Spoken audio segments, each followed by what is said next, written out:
তো hello guys, আজকে আমার ডে 4 অফ নিট প্রিপারেশন। তো আজকে সকালে উঠে গেছিলাম 7টার সময়। তো উঠে আমি 1 ঘন্টা মতো ক্লাস করে নিয়েছি বায়োলজির। দেখতে পাচ্ছেন সেলের ক্লাসটা হচ্ছিল, সেল ইউনিট অফ লাইফের ক্লাসটা করছিলাম, তো করার হয়ে গেছে। আর এখন বাজে হচ্ছে তোমার 8টা 42। তো আমি 10টায় উঠবো, এখনও বায়োলজিটা পড়বো সারাদিন, সাড়ে 10টা পর্যন্ত, যতক্ষণ না 10 সাড়ে 10টা বাজে তখন তো বায়োলজিটা শেষ করবো। বায়োলজিতে আমি নোটস বানাই না, কারণ আমার কাছে মেডিজি আছে। তো মেডিজির নোটসটাই সেম নোটস স্যার বানায়, তো আমি নোটস বানানোর জন্য টাইম বেশি লাগাই না। আর আমি সবসময় ভিডিও 2x থেকে 7.5 1.75x দেখার চেষ্টা করি, কারণ এতে সময়ও বাঁচে। আর আমার আগে থেকে পড়া ছিল যেহেতু, তাই জন্য আমার অতটা সমস্যা হয় না। তোমরা যদি প্রথম পড়ে থাকো তাহলে তোমরা অটোমেটিক বেশি স্পিডে দেখলে তোমরা কিছু বুঝতেও পারবে না, আর সব কিছু তাড়াতাড়ি ভুলে যাবে। তাই জন্য তোমরা সবসময় কী করবে, 1.5x দেখার চেষ্টা করবে, ঠিক আছে? আর আমি একটু কথা বলতে অসুবিধা হয় আমার, তো তাই জন্য একটু এটা অ্যাভয়েড করবে। আর দ্বিতীয়ত, আমি কালকে বায়োলজির অনেক কিছু পড়েছিলাম, বায়োলজির যে ক্লাসটা করছিলাম, তো সেখান থেকে স্যার আপনারা জিনিস দেখাচ্ছি তোমাদেরকে, দাঁড়াও। তো এটা নিয়েই বেরিয়ে নোটসে গিয়ে, তো আজকের নোটস হচ্ছে ক্লাস 6, রাইট? 6 6 6 7 6 যাচ্ছি, আমি দেখাচ্ছি দাঁড়াও। তো ইয়েকিন 2.0 ব্যাচ লিস্ট, হ্যাঁ এটা আজকের। তো এখানে লাস্টে একটা দেওয়া আছে এনসিআরটি পাঞ্চের, এই দেখো হোমওয়ার্ক দেওয়া আছে। এটা প্রতিদিন করার চেষ্টা করবে, যখন হোম দেবে solve objective NCERT punch topic wise questions, ঠিক আছে? এখানে দেওয়া আছে revision for botany made easy books, ঠিক আছে? এটা আমার কাছে আছে যেহেতু, তাই জন্য আমি নোটস বানাই না, আমি এটাই পড়ি। এখানে দেওয়া আছে যে কোয়েশ্চেনগুলো করতে হবে, দেখে দাও 1 2 3 4, আর আমার কাছে সেগুলো সবই আছে, দেখতে পাচ্ছ, এই দেখো প্রবল প্রারম্ভ, ঠিক আছে? এগুলো আছে, তো এগুলোই করছি আমি আপাতত। দেখতে পাচ্ছ এটা আমার মডিউল। তো মডিউলটা বেশ ভালো, এনসিআরটি পড়ার সাথে সাথে মডিউল করাটাও ভালো। আর আমি দুটো বই কিনেছিলাম, আগে ক্লাস 11-এ, যেটা যখন 11-এ পড়তাম তখন এটা বই পড়তাম, কিন্তু তখন পড়েও এত কিছু লাভ হয়নি আমার, ঠিক আছে? আর আমি তখন ভালো মতো পড়িও নি, তো এই জন্য এখন পড়বো, এখন ভালো করে পড়তে হবে আমাকে। তো এই জন্য নতুন বই কিনেছি, এটা আছে, এটা সাথে সাথে থাকতে হয়। নতুন বইটাও কিনেছি, নতুন বইটাও পড়ছি, নতুন বইটাও হাইলাইট করছি, ঠিক আছে? তো এই হচ্ছে কথা। আর আজকের এখনও সকাল 8টা বাজেনি, সাড়ে 9টা বাজেনি, ঠিক আছে? 8টা 44। তো আমি এখনও পড়বো, 10টা অবধি পড়বো, পড়ে নেওয়ার পর তার লাস্টে কেমিস্ট্রি শুরু করবো হচ্ছে দুপুরবেলায় স্নান টান করে নিয়ে কেমিস্ট্রি শুরু করবো। কেমিস্ট্রি পড়তে পড়তে 3:30 4টে পর্যন্ত কেমিস্ট্রি পড়বো, পড়ার পর 8টা থেকে 9টা পর্যন্ত, রাত 8টা সাড়ে 8টা পর্যন্ত ফিজিক্স পড়ার পর 9টা থেকে 12টা পর্যন্ত আমি রিভিশন করবো আর কোয়েশ্চেনগুলো প্র্যাকটিস করবো।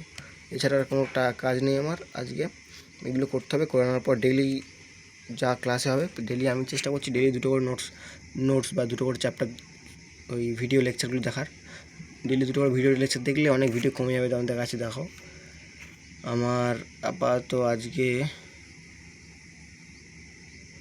কত লেকচার চলছে, 6টা পড়ছি, 7 হবে, 7 8 টোটাল। সেলের ইউনিটে লাইটে 12টা আছে, তো আমার 4টে হয়ে গেছে, 5টা হয়ে গেছে, আর একটা বাকি আছে, এটা করছিলাম, তো এক্ষুনি করে নেবো ওটাও। করে নেওয়ার পর শেষ হয়ে যাবে। আর তোমরা যদি চাও এগুলো করতে পারো, কারণ এখনও 2027 ব্যাচের শুরু হয়নি, নিট ইয়েকিন 2.0 শুরু হয়নি, ঠিক আছে? তো তাই জন্য আমি প্রিভিয়াস ইয়ারের এটা করছি, দেখতে পাচ্ছ এখানে আমার 9 দিন হচ্ছে প্রিপারেশন, 9 দিন ডেলি, 9 দিন দেখা যাচ্ছে, জানো? হ্যাঁ দেখো 9 দিন হচ্ছে আমার ডেলি 9 দিন হচ্ছে। আর আমার ফোনটা ঠিক ভালো না, তাই ফোনের ক্যামেরাটাও কোয়ালিটি অত ভালো না।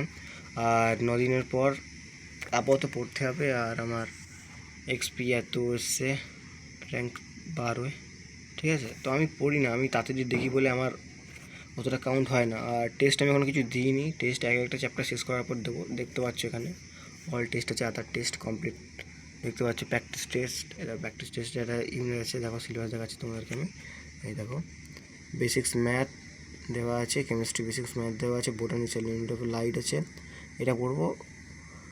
আর জিওলজি স্ট্রাকচার অফ অর্গানিজম, ঠিক আছে? এটা আমি জিওলজিটা পড়ার পর এটা পড়বো, পড়ে নেবো, পড়ে নেওয়ার পর হয়ে যাবে, অসুবিধা হবে না, ঠিক আছে? দেখতেই পাচ্ছ তোমরা। আর আমি এখনও কোনো টেস্ট দিইনি, আস্তে আস্তে দেবো। ডিটিপিগুলো সলভ করছি, ডিটিপিগুলো সলভ তখন দেখাই কালকে ডিটিপিতে কী ছিল, কালকে ডিটিপি দেখায় কি আমি জানি না, আমি ভালো মতো একটা রিসোর্সেস ডেমো ভিডিও ক্লাস, ঠিক আছে? তো এগুলো আছে। আর অনেক ভালো হচ্ছে পড়াশোনাটা আমার, ভালোই করছি। তোমরা চাইলে তোমরা পড়ো। দেখো 2026-এ কী হবে বলো তো, 2026-এ যে নিটটা হবে সেখানে কাট অফ বহুত হাই যেতে পারে এবং প্রশ্ন অনেকটা কঠিন হতে পারে। তো তাই জন্য আমি আর ট্রাই করছি 2026-এ আমি পরীক্ষায় বসবো, কিন্তু সেই জন্য মিশন 30 যে কোনো ব্যাচ আছে আমার কাছে মিশন 30-র। এই দেখো ব্যাচ আছে আমার কাছে মিশন 30-র, অফলাইন টেস্ট সিরিজ সব কিছুই আছে, কিন্তু আমি কিছুই এগুলো করবো না আপাতত যেটা আমি করছি সেটাই চালিয়ে যাবো। আস্তে আস্তে করতে থাকতে চাইছি আমি, আর আমি কন্টিনিউ করবো, মানে প্রতিদিন পড়বো, হয় কম পড়বো কিন্তু প্রতিদিন পড়বো। ডিসেম্বরের মধ্যে পুরো সিলেবাস শেষ করতে হবে। করার পর জানুয়ারি, ফেব্রুয়ারি, মার্চ পর্যন্ত পুরো আমাকে মক টেস্ট পুরোপুরি দিতে হবে। আর এখন তো সিবিটি মোডে হবে জানো তোমরা, তো তাই জন্য ভিডিও প্রদান ভালো আছে, দেখতে পাচ্ছি তোমার দেখাচ্ছি, দাদা ডিটিভি খুলে দেখাচ্ছি। তো তোমরা যত পারো তোমরা এরকম সলভ করবে। তারপরে ডিটিভি দেখাচ্ছি তোমাকে, দেখো 60 ছিল, তো আমার এসেছিলো 51, ডিটিভিতে ছিলাম আমি। রিঅ্যাটেন্ড করছি, তো দেখো রিঅ্যাটেন্ড করলে ঠিক এরকম কিছুটা আসে। এই স্ক্রিনে কোশ্চেন পড়ার প্র্যাকটিসটা তোমরা ভালো করে করবে, কারণ খাতায় তো আর লিখতে পারবে না, বা তোমাকে অফলাইনে কিছু দেবে না, তাই জন্য তোমার সবসময় ডিটিপি করবে, এবং আর যা এখানে প্রশ্নগুলো সব করবে। আর আমার কাছে পিডব্লিউ বুকও আছে, তো এখানে অনেক প্রশ্ন আছে, অনেক কিছু আছে এর মধ্যে। আর তোমরা পড়ো সব পড়তে থাকো।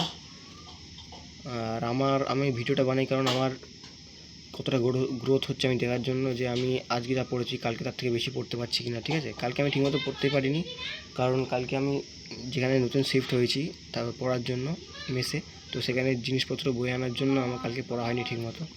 দেখতে পাচ্ছি এখানে আছে মেডিসি, বোটানি ইজি, জিওলজি, মেডিসি সব দেওয়া আছে, তোমার চাও নিতেই পারো।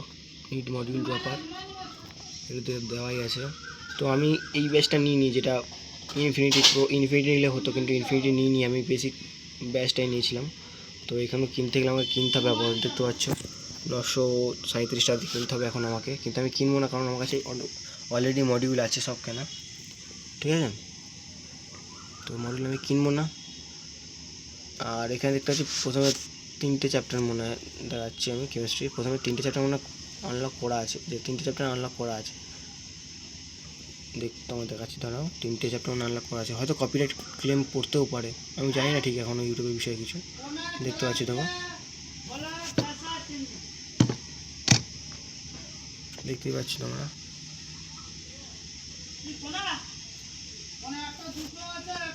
সো আজকের ব্লগটা এখানে শেষ করছি, আমি আবার রাতে হয়তো বানাবো না। আজকে যেটা পড়বো হচ্ছে সেল ইউনিট লাইফটা তাড়াতাড়ি শেষ করার জন্য চেষ্টা করছি, আর এইটুকুই আজকে বলবো। আর তোমরা সব পড়তে থাকো, আর কখনো পড়া থামিও না, হোপ রাখো মনের মধ্যে একটা, যদি তোমার জেনারেল। আর আমার কী কাস্ট, আমার একজন আমাকে কমেন্ট করেছিল যে আমি কী কাস্টের, মানে ক্যাটাগরিতে বিলং করি, তো আমি এসসি ক্যাটাগরিতে বিলং করি। আর আমাদের ঘরের অবস্থা তোমরা আগে আমার ভিডিও দেখলে জানতে পারবে আমরা কেমন পরিবারে থাকি, আর আমাদের আর্থিক অবস্থা কেমন। আর এই ট্যাবলেটটাও আমি স্বামী বিবেকানন্দ স্কলারশিপ পেয়ে নিয়েছি, সো আমার কাছে টাকা পয়সা কিছুই নেই। আর মেসে আছি দিদির বাড়িতে, দিদির বাড়িতে থাকি, আমার ঘরে থাকার মতো যে অবস্থা নেই, ঘরে থাকলেও বর্ষায় জল ওঠে ঘরে, এবং আমরা অত্যন্ত গ্রামের জায়গা থেকেই সুন্দরবনে। তো এইটুকু বলবো, অনেকে জিজ্ঞেস করেছে আমার বাড়ি কোথায়, তো আমার বাড়ি সুন্দরবনে, একটা স্পেসিফিক একটা দ্বীপে, কিন্তু দ্বীপের নামটা বলবো না। ঠিক আছে, আর আমি এবছর এইচএস দিয়েছি। দ্বিতীয়ত, আর যাদের 11 পুরো ওয়েস্ট হয়ে গেছে, ঠিক আছে, তারা ইয়েকিন বলছি না, লাক্স মডিউল নিতে, লাক্স ব্যাচটা নিয়ে নেবে।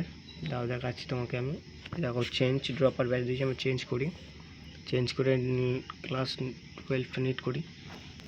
তো দেখতে পাচ্ছ লাক্স আছে 2027, ঠিক আছে, এটা নিতে পারি, ব্যাচটা নিতে পারি। ব্যাচটার সাথে তোমাকে 11-এর সাথে 11-এর সিলেবাসটা শেষ করা হবে, 12-এর সিলেবাসটা শেষ করা হবে, ঠিক আছে। এর মধ্যে শেষ করিয়ে দেওয়া 2027-এ তোমাকে নিট পরীক্ষা দিতে হবে। তোমরা নিতেই পারো, এটা নিলে অনেক ভালো হবে তোমাদের জন্য। দেখতে পাচ্ছ ব্যাচ দেওয়া আছে 4800 টাকা, তোমরা নিতেই পারো যদি তোমরা চাও। ঠিক আছে, তো আজকের ব্লগটা এখানে শেষ করছি, তোমরা সব ভালো থেকো আর পড়তে থাকো। পড়াটাই মেন, তোমাদের পড়াটাই মেন কাজ, পড়াটাই মেন উদ্দেশ্য তোমাদের সব পড়তে থাকো। আর যাদের 11 পুরোপুরি ওয়েস্ট হয়ে গেছে তারা 12-এ উঠে ভালো করে পড়ো। স্কুলে যাওয়াটা কমিয়ে দাও, কারণ স্কুলে গেলে সময় নষ্ট হবে। কারণ আমিও গেছিলাম স্কুলে, সারাদিন স্কুলে যেতাম প্রতি সপ্তাহে, কিন্তু কোনো কাজ হয়নি। স্কুলে গিয়ে তো টিচার ঠিকমতো বোঝাতেও না, আর দ্বিতীয়ত স্কুলে গেলে খালি ঘোরা হবে, তোমার পড়া হবে না। তাই সপ্তাহে 1 থেকে 2 দিন যাও, যেদিন ল্যাব হবে স্কুলে সেদিন যাবে। আর বাদ বাকি স্কুলে যাওয়ার দরকার নেই, ঘরে থাকবে, ঘরে পড়বে। সারাদিন ঘরে পড়লে তুমি অনেক পাবে। মিনিমাম স্কুলে যে 6 ঘন্টা কাটো, সেই 6 ঘন্টাতে মিনিমাম 6 ঘন্টার মধ্যে 4 ঘন্টা ঘরে পড়ো, অনেক ইনাফ হবে। ঠিক আছে, তো তোমরা সেটা করো আর চেষ্টা করো। দেখো, নিট হচ্ছে এটা কম্পিটিশান, আর এটা একটা ইঁদুরের মতো রেস। ঠিক আছে, এটা র্যাট রেস। তো এটাকে তোমাকে যদি রেসে যদি তুমি লাভো, তোমাকে নিশ্চয়ই রেসটা শেষ করেই উঠতে হবে। ঠিক আছে, তো তোমরা যতটা পারো চেষ্টা করো। 1 বছর থেকে 2 বছর তোমরা কষ্ট করবে, তারপরে জীবনটা অটোমেটিক শান্ত বা খুশি হয়ে যাবে। কারণ দেখো, যদি এখন নিট এক্সামটা অনেক ইজি, গভর্নমেন্ট এক্সামের থেকে নিট এক্সাম অনেক ইজি। কারণ গভর্নমেন্ট এক্সামে কোনো সিলেবাস ফিক্স থাকে না, যে এই সিলেবাস বা এই টপিকগুলোই দেবে তোমাকে, কোনো ফিক্স থাকে না। আর নিটে একটা ফিক্স সিলেবাস থাকে। আর এটা একবার ক্লিয়ার করার পর তুমি মেডিকেল কলেজে যাওয়ার পর একটা তুমি ভরসা রাখতে পারবে যে আমি ডাক্তার হয়ে গিয়ে বা এমবিবিএস ক্লিয়ার করার পর বা এমবিবিএস পাস করার পর আমি কিছু একটা পেয়ে যাবো, বা কিছু একটা নিজের জব করে খেতে পারবো, ছোটো ক্লিনিক করে চালাতে পারবো। কিন্তু তুমি ইঞ্জিনিয়ার হও, বাই দ্য ওয়ে যে কোনো কাজ, তুমি হয়তো বলছো না আমি নিটের জন্য ড্রপ দেবো না, বা নিট দেবো না, নিট অনেক কঠিন হয়, আমি বিএসসি নার্সিং বা আদার আছে ফিজিক্সে অনার্স নিতে পারো। তো হ্যাঁ, তোমরা নিতে পারো। নেওয়ার পর কিছুদিন পর তোমরা বুঝতে পারো, যখন তুমি ওই ফিজিক্স অনার্স নিয়ে বলবে আমি টিচার হবো বা যেন স্টুডেন্ট পড়াবো, তোমার সেইটা ইনিশিয়ালি যে ইনকামটা করতে হবে, যে তুমি চাও সেটা করতে, তোমার মিনিমাম 3 থেকে 4 বছর লেগে যাবে। তো 3 থেকে 4 বছর স্ট্রাগল করার থেকে আমি 1 বছর স্ট্রাগল করবো, এটাই অনেক অনেক ভালো। ঠিক আছে, এটা আমার উপদেশ। আমি জানি না হয়তো আমি কীভাবে বলছি উপদেশটা ঠিক কি না, কারণ আমার অত অভিজ্ঞতা নেই। আর আমি তোমাদেরকে বলতে পারবো না যেটা করো ওটা করো, কারণ আমিও তোমাদের সাথে একই ক্যাটাগরিতে বিলং করছি। কারণ আমিও ড্রপার, আমিও নিট ক্র্যাক করতে পারিনি, সেহেতু আমি বলতে পারবো না নিটে এই করো ওই করো তোমার সিলেকশন হবে। আমার সিলেকশন হয়নি, তাই আমি তোমাকে বলতে পারছি না কী জন্য সিলেকশন হতে পারে। হ্যাঁ, এটুকু বলতে পারি যে আমি যে ভুলগুলো করছি সেগুলো তোমরা করবে না, তাহলে তোমরা সিলেকশন পাওয়ার সম্ভাবনা পারবে। প্রতিদিন পড়বে, রিভিশন করবে। আর একটা কথা, নিজের উপর ভরসা রাখবে। আমি নিজের উপর ভরসা রাখিনি, তাই জন্য আমার হয়নি, হয়তো হয়ে যেত ভরসা রাখলে। ঠিক আছে, ধন্যবাদ আজকের ভিডিও দেখার জন্য। আর তোমরা যদি আমার ভিডিওটা পুরো দেখে থাকো, খুব অসংখ্য অসংখ্য ধন্যবাদ। সাবস্ক্রাইব করতে হবে না আমাকে, লাইকও করতে হবে না, কমেন্টও করতে হবে না। যদি কমেন্টে কোনো ডাউট থাকে বা কোনো প্রশ্ন থাকে নিশ্চয়ই করতে পারো, আমি উত্তর দেওয়ার চেষ্টা করবো পরের ভিডিওয়ে। ঠিক আছে।